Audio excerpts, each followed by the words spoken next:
Hello students, myself Mohammad Shahnawaz Alam, mathematics lecturer, करीम city college Mango campus.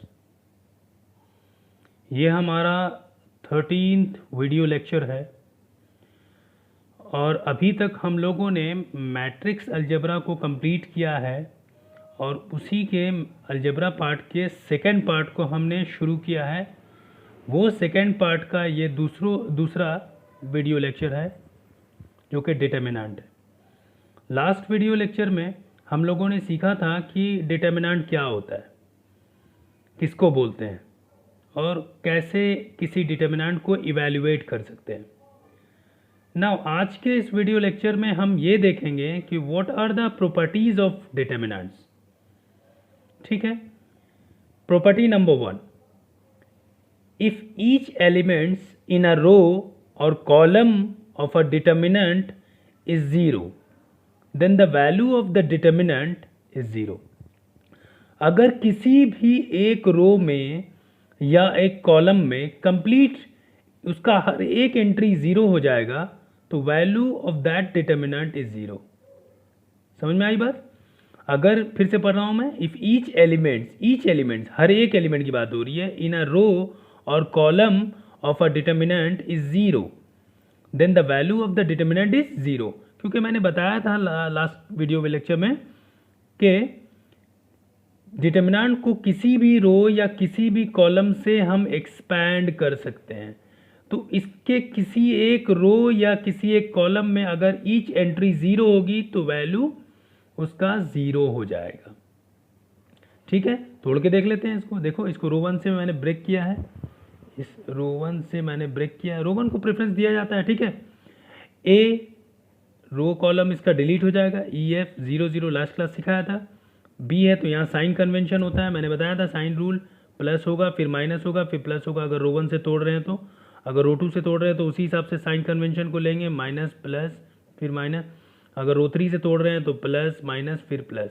ये इसका sign convention है, sine rule है। ठीक है, इसको देखेंगे तोड़ते वक्त। रो 1 से तोड़ रहा है तो plus minus plus plus minus plus. ए क्या हो गया, सामने वाला रो और कॉलम डिलीट हो गया, ये बच गया EF 0 0, फिर प्लस बी यहाँ आ गया minus B, row column delete DF 0 0, फिर plus C row column delete DE 0 0। देखो ये कैलकुलेट होकर 0 हो गया। ठीक है, इसी तरह से कॉलम में भी कर सकते हैं हम। Property number 2, if any two rows और columns of a determinant are identical. Identical का मतलब सेम, एक जैसा होगा। अगर कोई भी दो रो या दो कॉलम किसी डिटर्मिनेंट का एक जैसा है तो वैल्यू उसका 0 हो जाएगा। एग्जांपल में देखते हैं, let delta is equal to, मैंने लिखा 1 4 5 2 3 1 1 4 5। ठीक है, रो 1 और रो 3 बराबर है। इसको एक्सपैंड करके देखो, 1 से तोड़ेंगे रो 1 से तो क्या होगा 3 1 4 5, माइनस आएगा यहाँ पर साइन कन्वेंशन से -4, इसका कॉलम रो डिलीट 2 1 1 5। ठीक है, 5 से ये ख़त्म, 2 3 1 4 यहाँ आ गया। इसको तोड़ो, 1 15 -4 फिर -4, ये क्या आएगा 10 -1 फिर +5 8 -3। ये कैलकुलेट करेंगे, ये 0 हो जा रहा ना, ये 0 हो गया। ठीक है, समझ में आ गया? तो कोई भी दो रो अगर बराबर है या दो कॉलम बराबर है, दो से ज़्यादा बराबर होगा तो ख़त्म ही हो गया। अगर सारे रो बराबर है तो वैल्यू तो 0 हो गई, कम से कम, एटलीस्ट की बात हो रही है। कम से कम अगर दो रो आइडेंटिकल हो गए एक जैसे तो वैल्यू 0 हो जाएगा। ठीक है, तीसरा नंबर प्रॉपर्टी है इसका कि इफ एनी टू रोज और columns of a determinant are interchanged, if any two rows or columns of a determinant are interchanged, then the sign of the determinant changes। जैसे एग्जांपल में देखो, late एक delta 1, मैंने delta 1 मतलब determinant को denote करने के लिए डेल्टा 1 मानते हैं, इसको ट्राइंगल डेल्टा 1 बोलते हैं। ठीक है ना, डेल्टा 1 ले लिया मैंने, 2 3 1 1 0 4 2 1 3। इसको ब्रेक कर रहे हैं, ब्रेक करना बता दिया मैंने। इसको ब्रेक कर रहे हैं तो वैल्यू क्या बन रहा है 8। ठीक है, नाउ वी अप्लाई, एक ऑपरेशन अप्लाई करते हैं, रो 1 इज इंटरचेंज विथ रो 2। मतलब क्या हुआ, रो 1 के सारे एलिमेंट को रो 2 में भेजेंगे और रो 2 के सारे एलिमेंट को रो 1 में भेजेंगे। ये रो 1 है और ये रो 2 है। ठीक है, रो 1 के सारे एलिमेंट को रो 2 में, रो 2 के सारे एलिमेंट को रो 1 में। तो क्या बन रहा है, रो 2 को हमने भेज दिया रो 1 में 1 0 4 और रो 1 को भेज दिया रो 2 में 2 3 1। ठीक है, और रो 3 एज इट इज रह गया। ठीक है, अब इसको तोड़ के देखो, तो 1 से ब्रेक करते हैं, ये रो और कॉलम डिलीट हो जाएगा, ये क्या हो जाएगा 1 से ब्रेक 1 लिखेंगे यहाँ, 3 3 जा 9 -1, फिर -0 करेंगे, ये कॉलम और रो डिलीट, 2 3 जा 6 -2 1 जा 2, +4 यहाँ लिखेंगे, ये कॉलम डिलीट, इसका रो डिलीट, ठीक है, ये डिलीट करना ज़रूरी है, 2 1 जा 2 -6, ये -4 -4 4 जा 16, 16 माइनस है -16 + 8 -8, देखो देखो दोनों का वैल्यू सेम आ गया, ये हमारा डेल्टा 1 था और ये हमारा डेल्टा 2, देखो डेल्टा 2 और डेल्टा 1 का वैल्यू दोनों बराबर आ गया, लेकिन ये दोनों साइन में अपोजिट है, ये प्लस साइन में आया तो ये माइनस साइन में आया। अभी वही बताया गया था कि अगर कोई भी दो रो को या दो कॉलम को इंटरचेंज करेंगे तो साइन गेट्स रिवर्स्ड, साइन उल्टा हो जाता है, ठीक है, मैग्नीट्यूड सेम होगा लेकिन साइन अपोजिट हो जाएगा, ठीक है। तो डेल्टा 2 = आ गया -delta 1।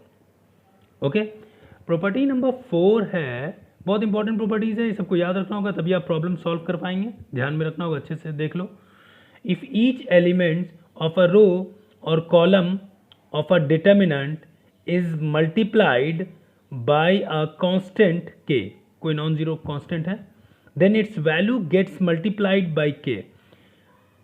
In other words, we can take out any common factor from any row or column of a determinant। मतलब कहने का क्या मतलब हुआ कि अगर किसी भी रो या कॉलम को अगर डिटर्मिनेंट के किसी भी रो या कॉलम को किसी k नंबर से मल्टीप्लाई किया जाएगा तो उसका जो वैल्यू बनेगा वो k टाइम्स बनेगा, मतलब k को हम एज अ कॉमन फैक्टर उस डिटर्मिनेंट से बाहर ले सकते हैं। चलो एग्जाम्पल से समझते हैं, अभी तो बोल दिया सिर्फ, में लिखा हुआ था तो पढ़ दिया मैंने, है ना, लेकिन अभी आप एग्जाम्पल से समझ जाओगे कहने का क्या मतलब है।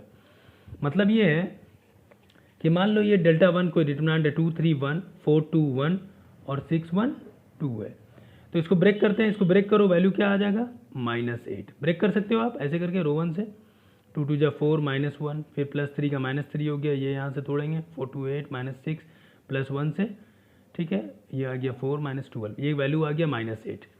अब आप क्या करेंगे नाउ, अब हम देख रहे हैं एक चीज़ देखो, तो यहाँ कॉलम 1 में 2 कॉमन है, तो एक बात और याद रखेंगे, पूरे से निकालना ज़रूरी नहीं है, किसी एक कॉलम या किसी एक रो में कंप्लीट वो एलिमेंट प्रेजेंट होना चाहिए, या तो किसी एक रो में या तो किसी एक कॉलम में, पूरे से नहीं, वो मैट्रिक्स में होता है डिटर्मिनेंट में, किसी एक रो या किसी एक कॉलम में।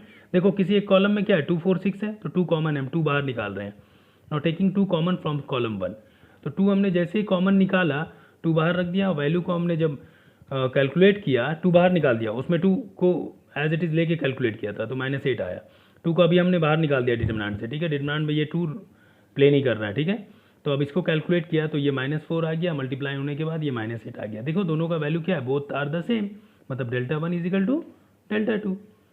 आई होप समझ में आ गया होगा। यही मतलब है कि किसी एक कॉलम या किसी एक रो में अगर कोई भी एलिमेंट कॉमन है तो उसको हम डिटर्मिनेंट से बाहर कर सकते हैं। बहुत इंपॉर्टेंट है ना, ये बहुत काम करता है प्रॉब्लम्स को बनाने में, तो ये सब अच्छे से ध्यान से रखेंगे। प्रॉपर्टी नंबर 5 जो है, इफ सम और all elements of a row और column of a determinant are expressed as the sum of 2 or more terms, then the determinant can be expressed as the sum of 2 or more determinants। कहने का क्या मतलब है यहाँ पर कि अगर कोई डिटर्मिनेंट इस तरह से लिखा हुआ है जिसका कोई एक रो डबल टर्म्स के एडिशन या सब्ट्रैक्शन मोड में लिखा है, ठीक है ना, और ये रो 2 एज इट इज़ रो 3, तो हम इस डिटर्मिनेंट को दो डिटर्मिनेंट में एक्सप्रेस कर सकते हैं, दो डिटर्मिनेंट के सम के रूप में एक्सप्रेस कर सकते हैं। कैसे एक्सप्रेस करेंगे, ये ADG आएगा, ये BEH और ये CFI एक डिटर्मिनेंट बनाएगा, यहाँ से फिर टूटेगा और प्लस दे देंगे sign, alpha DG beta EH gamma FI आ गया, ठीक है। इसको एक एग्जांपल से समझते हैं, ठीक है। देखो एक एग्जांपल में हमने लिखा 5 3 4 1 2 1 2 3 0। अब इसको मैंने एक्सपैंड किया, अब मैं करके नहीं दिखा रहा हूँ, कर लोगे आप लोग, -13 आ गया, ठीक है। अभी हमने डेल्टा 1 एक और डिटर्मिनेंट लिया, ये डेल्टा था, इसका वैल्यू -13। डेल्टा 1 क्या किया मैंने, 5 को तोड़ दिया दो हिस्से में, 3 + 2, 3 को भी उसी तरीके से 1 + 2, 4 को भी उसी तरीके से 2 + 2। अब देखो हम ब्रेक कर रहे हैं इसको दो हिस्से में, 3 1 2 एक जगह, 1 2 3 आ गया, 2 1 0 यहाँ आ गया, प्लस फिर 2 1 2 2 2 3 2 1 0 आ गया, दो डिटर्मिनेंट बन गया ये। अब इस दो डिटर्मिनेंट को अगर हम सॉल्व करेंगे तो क्या बनता है, इसको सॉल्व करेंगे तो इसका वैल्यू -9, ठीक है, इसका वैल्यू -9, और इसको जब सॉल्व करेंगे तो इसका वैल्यू -4, मतलब जुड़कर -13, तो ये वैल्यू और ये ऊपर वाला जो वैल्यू है दोनों बराबर है, delta is equal to delta 1 दोनों। अब आप बोलोगे सर ये क्या फ़ायदा हुआ, ऊपर वाला तो इतना सिंपल सम था तो आपने इसको क्यों तोड़ा इस तरह से। तो ये मैं बता रहा हूँ सिर्फ, ठीक है ना, ऐसा टफ सम्स को आसान बनाने में काम आने के लिए किया गया, ठीक है ना। प्रॉपर्टीज़ का इस्तेमाल टफ सम्स को आसान करने के लिए, ये तो आसान है तो डायरेक्ट हो जा रहा है तो नो प्रॉब्लम, अभी समझने के लिए से बताया, ठीक है। जब टफ सम्स आएंगे तो हम उसमें इसको इस्तेमाल करेंगे। प्रॉपर्टी नंबर 6 है the value of the determinant remains the same if we apply the operation rho I is replaced by rho I plus k times of rho j और column I is replaced by column I plus k times of column j where k is a non-zero real number, non-zero number है, ठीक है। अब इसको apply करके देखते हैं।